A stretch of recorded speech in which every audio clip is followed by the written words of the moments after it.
I'm Serenity. The county vehicle pulled into the driveway, its white body with a blue stripe and a seal on the door standing out against the backdrop of my once peaceful beach house. The sight of it made my heart lurch, not from fear, but from a sense of long-awaited vindication. Daniel and his wife, Lily, looked out the window, confusion etched on their faces as an officer stepped out into the rain, a folder tucked under his arm. He knocked firmly on the door, and Daniel answered, forcing a smile.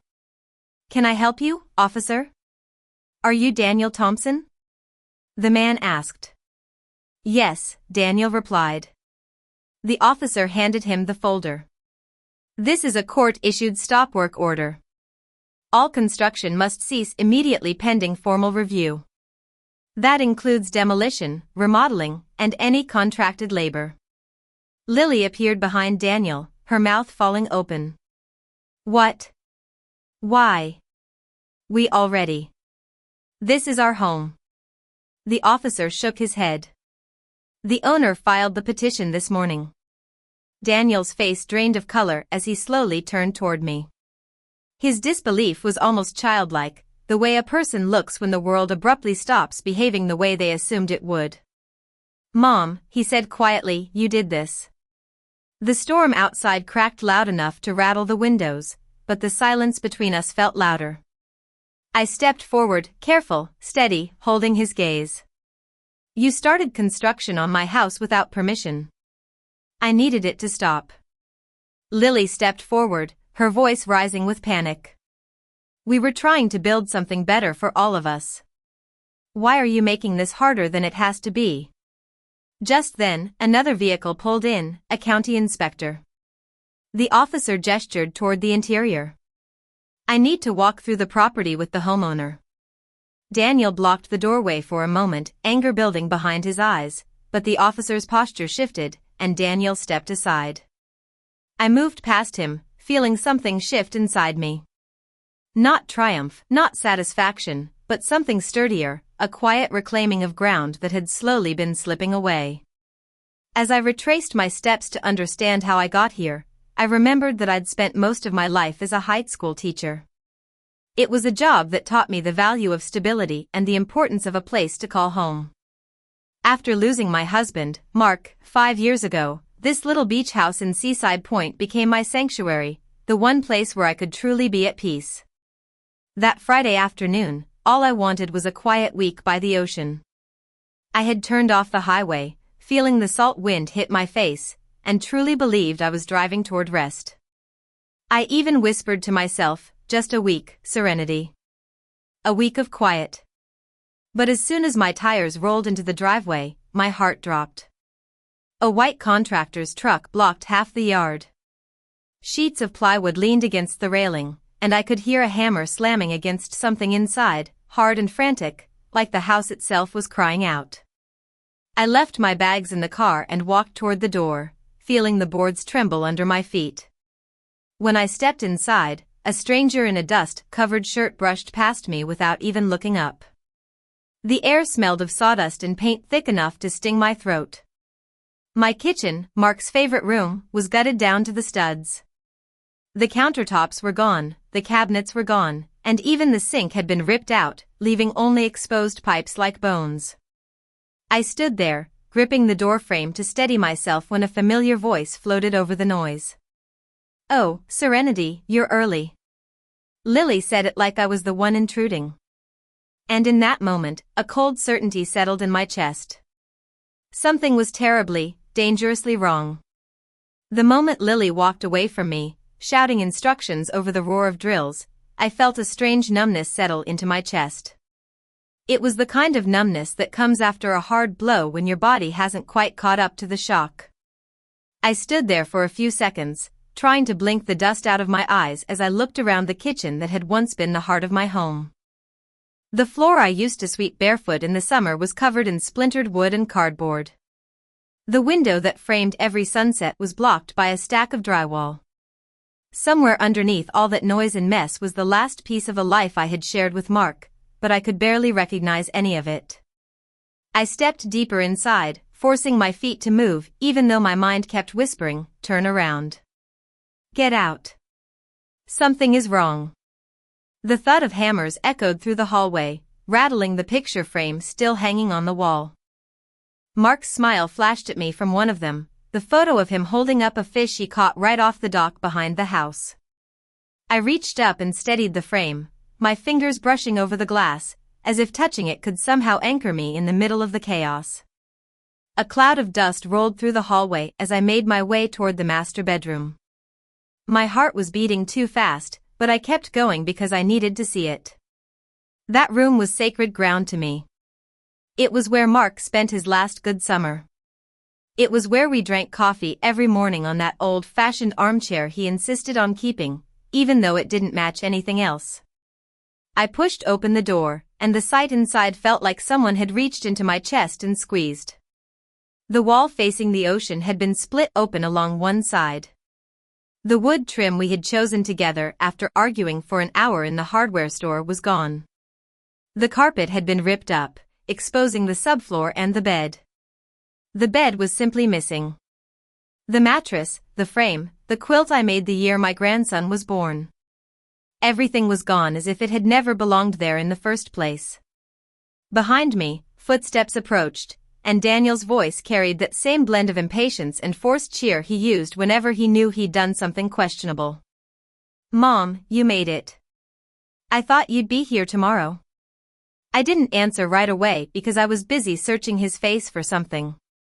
Remorse, explanation, even a flicker of understanding of what this house meant to me.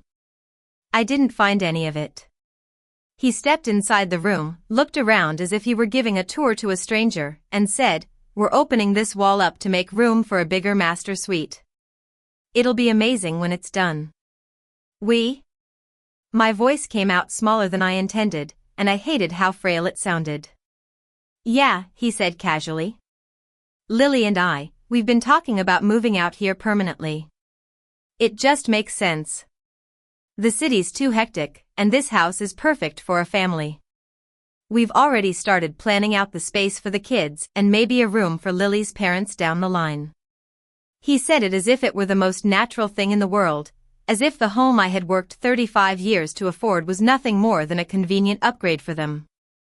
I felt my stomach twist, a slow burn spreading behind my ribs. I asked him where I was supposed to stay while all this was happening.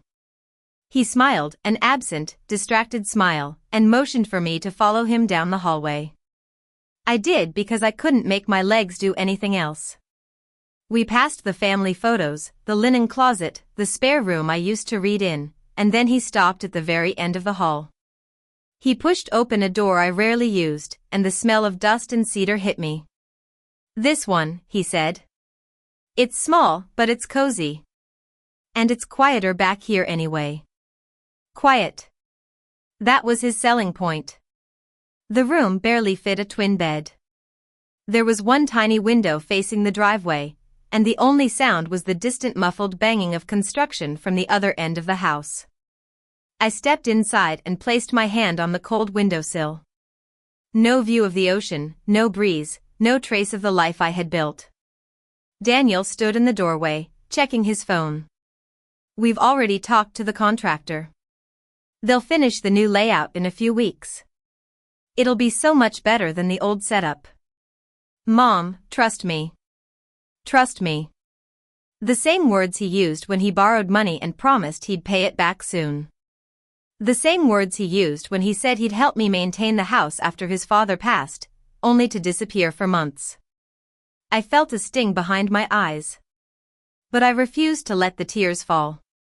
I nodded once, more out of habit than agreement, and he left to rejoin the chaos downstairs. When the door clicked shut behind him, the silence in that tiny room grew heavy, almost suffocating. For the first time in my life, as I stared at my suitcase sitting on the little bed, I felt like a guest in the only place that had ever truly belonged to me. And something deep inside me began to tremble, not from fear, but from the first spark of anger.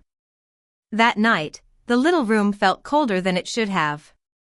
The thin blanket on the twin bed smelled of storage, like it had been sitting untouched for years. I lay there staring at the ceiling, listening to the distant thump of construction equipment being loaded into trucks outside. Every sound made the knot in my stomach pull tighter. I hadn't eaten since the drive down, but hunger was the last thing on my mind. When the house finally quieted, the silence didn't bring me comfort. It only left space for the questions I'd been pushing aside since I'd walked in the front door. Why hadn't Daniel told me? How long had they been planning this? When did my home become a project for someone else to redesign? I rolled onto my side, trying to find a comfortable spot on the sagging mattress. And that's when I noticed the thin line of light beneath the closet door. At first, I thought I imagined it, but when I sat up, I saw the faint glow again. I pulled myself out of bed and opened the closet slowly. The light came from a small lamp sitting on the top shelf next to a stack of folders. My name wasn't on them, but something about the way they were tucked away, half hidden under a blanket, made my chest tighten. I reached for the top folder and carried it to the bed. The cheap metal clip at the top was bent as if someone had yanked it open too many times. I unfastened it, expecting maybe contractor receipts or paint samples. Instead, the first page showed a bold heading that made my pulse spike.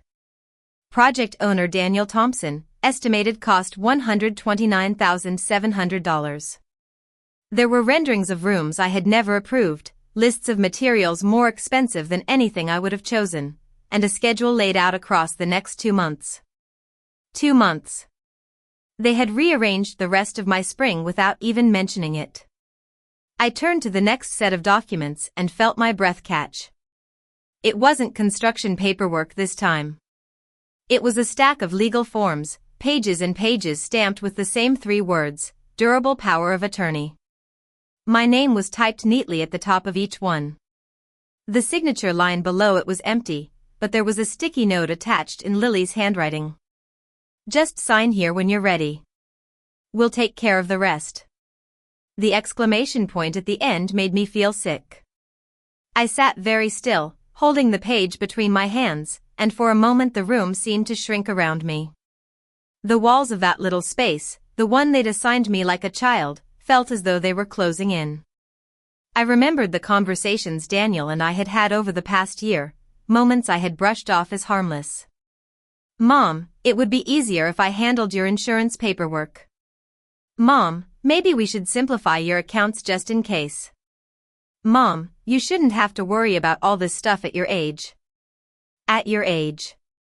I used to hear those words from students' parents when they didn't want their children to make their own decisions. They cloaked control and concern, made it sound like love when it was really fear or convenience. I never imagined I'd hear it from my own son, let alone see the proof of it sitting in my lap. My hands were shaking by the time I reached for my phone. I didn't want to overreact. I didn't want to rush to conclusions, but I needed someone who understood the law. Someone who could look at this mess without the fog of heartbreak clouding their judgment. I scrolled to Robert's name, Mark's old friend, our family's attorney for almost 25 years, and hit call. He picked up on the second ring, his voice groggy but warm. He offered to turn on a lamp and sit up, but I told him no. I just needed to get something off my chest. I told him everything. Not dramatically, not with anger. I simply laid out the facts the way I used to write lesson plans, clearly, concisely, without letting my voice crack. When I finished, there was a long silence on the line, long enough for me to hear the waves outside my window. Serenity, he finally said, none of this is legal without your signature. Not the construction, not the financial decisions, and certainly not the power of attorney. His voice took on a sharper edge. They started major renovations without written permission from the owner. That alone is a serious issue. My throat tightened. So, what do I do? You don't confront them yet, he said. You document everything. Every photo, every sound, every receipt you find. Send me pictures of the paperwork you found, then try to rest. Tomorrow, I'll file a petition with the county for an emergency stop work order. And depending on how things look, we may request a temporary removal from the premises until we sort out who's acting in good faith and who's not. Removal, he meant eviction. The word hung heavy in my mind. Robert must have sensed my hesitation because he added gently, Serenity, you need to protect yourself. What they're doing isn't a misunderstanding. It's a setup. Maybe not malicious in their minds, but it's dangerous for you. After we hung up, I sat on the edge of the bed with the document spread around me like the scattered remains of trust. I tried to imagine Daniel's face when he was younger, when he used to run along the beach and yell for me to watch him build sandcastles. I wondered how that little boy had turned into a man who planned a future inside my home without leaving space for me. A single car drove past outside, its headlights casting a thin diagonal stripe of light across the room. I stared at that stripe for a long time. The anger I'd felt earlier in the day grew into something steadier, something almost cold. They had planned my place in this house.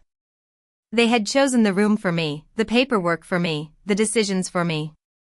But they hadn't planned for this. They hadn't planned for me to fight. And I knew with a clarity that settled deep into my bones that the next morning would change everything. Morning arrived slowly, a thin gray light slipping through the tiny window of the room Daniel had assigned me. I hadn't slept at all. My mind had been too loud, running in circles around every memory, every warning sign I'd ignored. When I finally stood, my knees cracked, and the cold floor sent a jolt through my legs. I felt older than I had in years, but I also felt more awake than I had in a long time. I spent the early hours moving through the house with my phone in hand, taking photos the way Robert had told me to. The gutted kitchen, the open walls, the stacks of lumber and wiring left across the living room. Every corner looked less like a home and more like a building abandoned mid-disaster. The workers didn't arrive until later in the morning, so for once, the silence belonged to me.